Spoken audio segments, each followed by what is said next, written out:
yesterday is gone. Forget about tomorrow and the ceilings you see right through.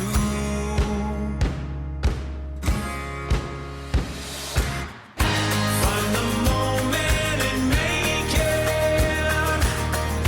Write your headline and raise it to the sky. No one else can create it. Take your banner and raise it to the sky.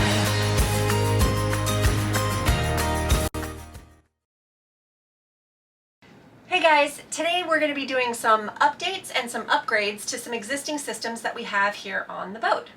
If you'll recall, a few episodes back we got our surprise box from Victron Energy, and in it was the Servo GX with this lovely touchscreen display, and this is going to replace our existing color control that we purchased originally when we set up our whole system. We've also got a couple of MPPT controllers here. These are the charge controllers that we use for our solar.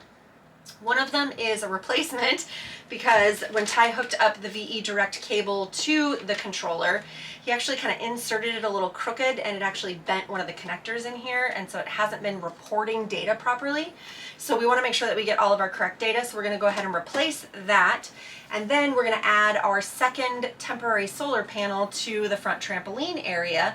And then we're going to get all of this information and hooked up to the Servo GX, and we can actually see what's going on with our solar and our energy input. Then in addition to that, the V2 controller that we have from EVTV that monitors our batteries, will use those two devices to be able to accurately understand what's happening with our power. How much are we taking in? How much are we using?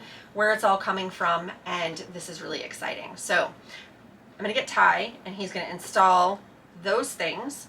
And then we're also going to show you some of the changes that we've made to the utility room because he did a bunch of stuff in there as well. So let's go. All right, so I put in one charge controller for one temp array, but I put two jacks in, so there's a waterproof jack to be able to plug the temporary panels into. And I was an idiot because I didn't run both sets of wires for two separate charge controllers. So to take all that shit out of the front lazarette, and Sid will show you here in a second what it looks like. It's pretty great. And then it takes easily 4 of us to make any short work of this. So it comes down through the bulkhead, down around, through this little access hatch, then of course all the way through here, back to the rear electrics cabinet. So anyhow, this is what it takes to tear your boat apart, to be able to run 2 wires. All right. All right, baby, got enough slack? Yeah. All right. Should be able to pull. All right. Oh. Oh. Keep going. All right, how much more do you need? About another 2 feet. Okay.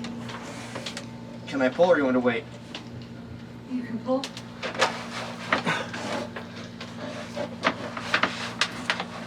Alright, so what I'm going to do is I'm going to show you where we install our charge controllers.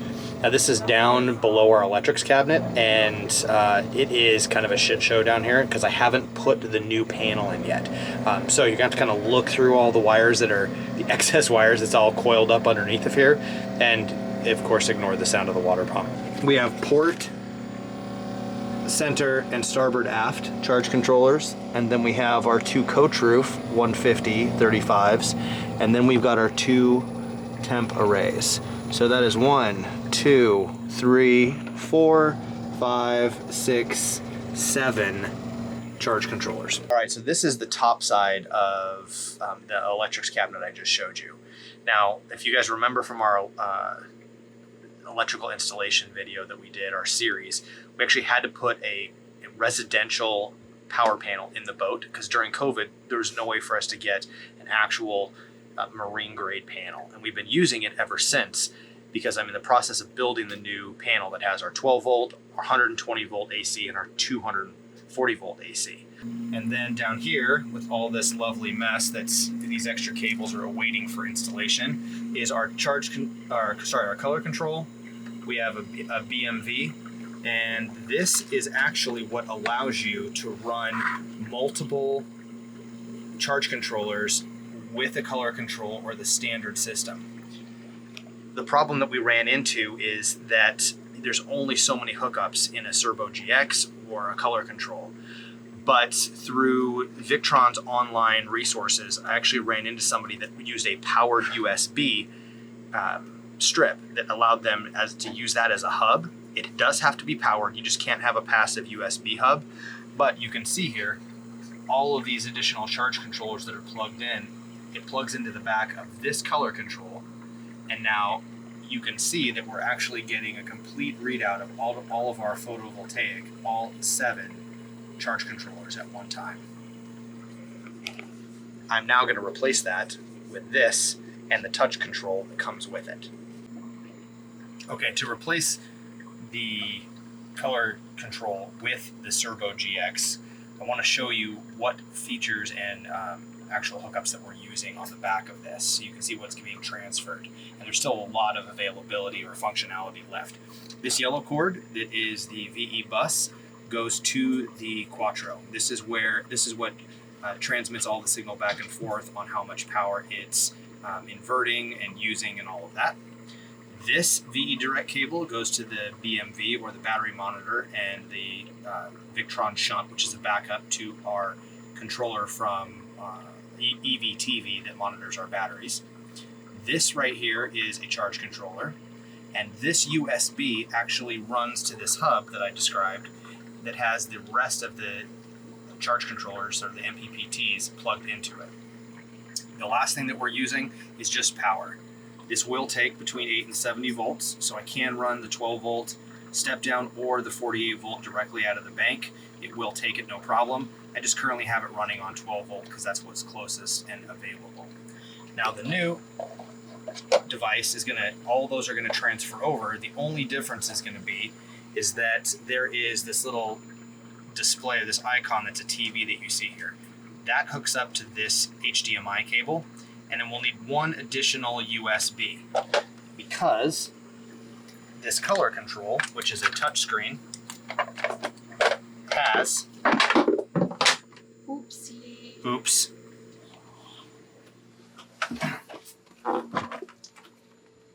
Okay. It's fine. Take 2. It actually has an HDMI hookup and a USB for power or data or whatever it is. So I'm going to transfer all of these over right now. It should only take a couple minutes, and then we'll see how all of this is displaying on this device. And this is going to allow us to expand in the future, so we can do things like put tank sensors on it, and we can put temperature controls or thermostats on it, so we can see temperatures of different devices in the boat. And it just has a lot more functionality than the standard color control. All right, now that we have everything set up on the Servo GX, all 7 charge controllers with VE direct cables, we have the BMV, and of course we've hooked up the Touch 50 color control so that we've got a bigger, more intuitive and easier to use interface to get to all of our data and adjustments. This is kind of what that looks like. All right, now let's move on to the utility room. Hey guys, I just wanted to take a quick break from the video to give a big shout out to everybody that's been watching, subscribing, liking, and commenting on all the videos. If you haven't done it yet, click that subscribe button down below and make sure you hit the bell, and please leave a comment and tell us what you guys think. Thanks again. All right, guys, we were going to film a start to finish on this utility room, thinking that we were going to just get it all done in a couple weeks and then show you beginning to end. And like most of you know, boat projects seem to just run on forever. And a lot of stuff has taken us away. So we just figured we'd give you an update on stuff that we've done, and because I know that this is a really big interest point for people. A lot of cruisers that we've talked to are taking a cabin and they're converting it into a utility storage room.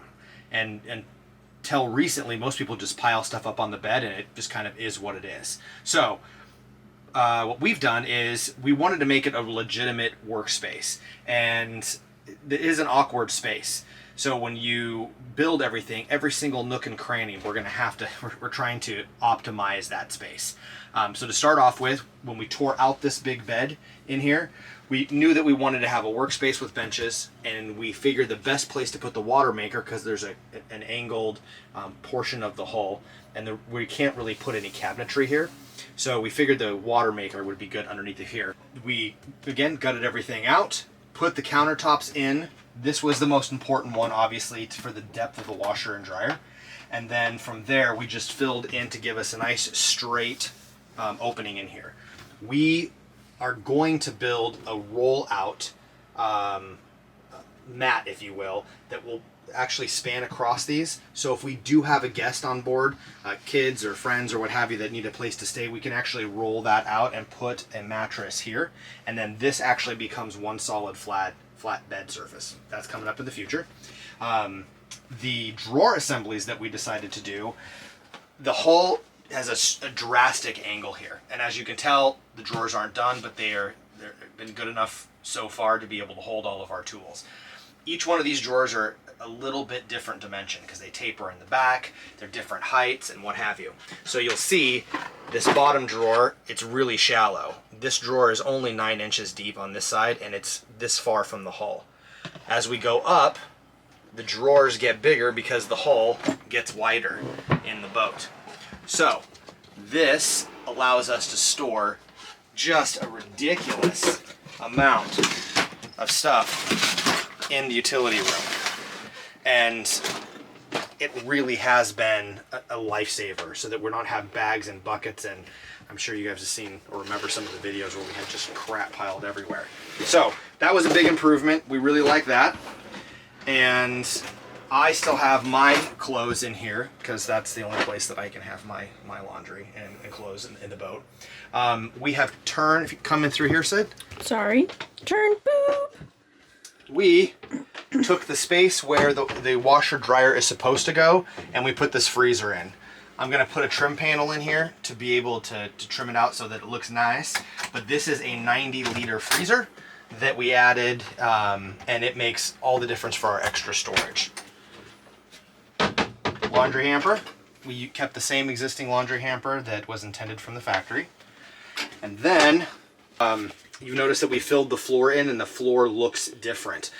We are going to do an actual vinyl flooring over top of this, and we have filled in spaces. This was under the bed. So we store a bunch of material. Sorry, I'm like standing on it. You're good. Oh, I haven't cut holes yet in the floor, and all kinds of goodies. And of course, down in a hole, it's kind of hard to organize stuff, but we make do. That's how we make do. Now, we put air conditioning in the boat. We haven't hooked it up yet, and it's getting a little warm here this summer, so I think we're gonna have to actually connect everything. But this room is unique because it's a smaller space with all of the equipment that's in it, but we still wanted to have air conditioning and heat potential and dehumidification in the boat. So we had to get a smaller air conditioner and actually hide it in the floor. And that is actually right below where the washer and dryer are at. The aircon unit actually just fits under the floor. This is actually vented to the head, and it's vented there to cool the head. There's a vent above the dryer that cools the room, and that will get connected here when we get a chance to hook everything up. But as you can tell, we don't have the water lines or anything hooked up. Hold on, I'm gonna come closer to you. Point to there again. The water lines obviously aren't hooked up, but this vent connects just about 8 inches that direction to an existing flex vent that's in the boat, and we'll make that final connection there and be able to cool the room. Alright guys, thanks for sticking around to the end. I'm so happy to tell you that we are going to be raffling off our original color control. There is absolutely nothing wrong with it. We ended up keeping the box. We're just now using the new Servo GX and little touch display that Victron so kindly sent us. If you'd like to enter to win, all you have to do is comment Victron down below, and we'll be choosing a winner at the end of June. So all through the month of June, you'll be able to enter, and we'll announce it in our first video of July. Thanks so much.